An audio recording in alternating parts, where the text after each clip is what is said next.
ஒரு படம் 5 ஆண்டுகள் ரிலீஸ் ஆகாமல் கிடப்பில் போடப்பட்டாலே அதற்கு சோலி முடிஞ்சது என பேச தொடங்கி விடுவார்கள். ஆனால் 12 ஆண்டுகள் கழித்து ரிலீஸ் ஆக உள்ள ஒரு திரைப்படத்திற்கு மக்கள் மத்தியில் மிகப்பெரிய அளவில் எதிர்பார்ப்பு இருப்பது படக்குழுவையே ஆச்சரியத்தில் ஆழ்த்தியுள்ளது.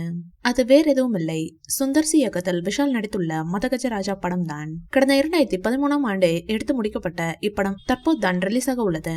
மதகஜராஜா திரைப்படத்தில் நடிகர் விஷாலுக்கு ஜோடியாக வரலட்சுமி சரத்குமார், அஞ்சலி ஆகியோர் நடித்துள்ளனர். மேலும் நகைச்சுவை நடிகர் சந்தானம், பாலிவுட் நடிகர் சோனு சூட், குணச்சித்திர நடிகர்கள் மணிவண்ணன், மனோபாலா, மயில்சாமி என மிகப்பெரிய நட்சத்திர பட்டாளமே நடித்துள்ள இப்படத்தில் நடிகர் ஆர்யாவும் கேமியோ ரோலில் நடித்துள்ளார். இப்படத்திற்கு விஜய் ஆண்டனி இசையமைத்துள்ளார். படத்தொகுப்பு பணிகளை ரிச்சர்ட் எம் நாதன் மேற்கொண்டுள்ளார். மேலும் நேற்று நடைபெற்ற பிரஸ் மீட்டில் நடிகர் விஷால் மேடை ஏறி பேசிய போது கைகள் நடுநடுங்க தளதளத்த குரலில் பேசினார். இதை பார்த்த நடிகர்கள் விஷாலுக்கு என்ன ஆச்சு என இணையத்தில் கேள்வி எழுப்பி வருகின்றனர். அவர் வைரல் காய்ச்சலுடன் நேற்றைய பிரஸ் மீட்டில் கலந்து கொண்டாராம். படம் 12 ஆண்டுக்கு பின் ரிலீஸ் ஆக உள்ளதால் அந்த விழாவை புறக்கணிக்க கூடாது என்கிற நோக்கத்தில் காய்ச்சலையும் பொருட்படுத்தாமல் கலந்து கொண்டார் விஷால். இந்த காலகட்டத்தில் தன் பட ப்ரொமோஷனுக்கு வரமாட்டேன் என அடம்பிடிக்கும் ஹீரோக்களுக்கு மத்தியில் காய்ச்சலுடன் வந்த மதகஜராஜா பிரஸ் மீட்டில் விஷால் கலந்து கொண்டதை பலரும் பாராட்டி வருகின்றனர். அதேபோல் அவர் தன் உடல் நலத்தையும் பார்த்து கொள்ள வேண்டும் என அறிவுரை கூறி வருகின்றனர். படத்தின் ஒரு சீனில் நடந்த விபத்தில்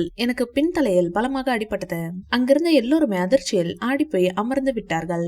என்னை உடனடியாக அருகில் உள்ள அப்போலோ மருத்துவமனையிலும் சேர்த்தனர். அந்த நிமிடம் நான் எனது மொத்த சினிமா கெரியருமே முடிந்ததாகவே நினைத்தேன். ஆனால் என்னை செக் பண்ணிய டாக்டர், நீங்க கொஞ்சம் ஸ்ட்ராங்காக இருப்பதால் பாதிப்புகள் இல்லாமல் தப்பிவிட்டீர்கள் என்று சொன்னார். அதனை நான் இப்பவும் மறக்க மாட்டேன் என்று ரொம்பவும் எமோஷனலாக பேசியுள்ளார் விஷால். இந்த வீடியோ பிடிச்சிருந்தா லைக் பண்ணுங்க, ஷேர் பண்ணுங்க, எங்க சேனலை சப்ஸ்கிரைப் பண்ணுங்க.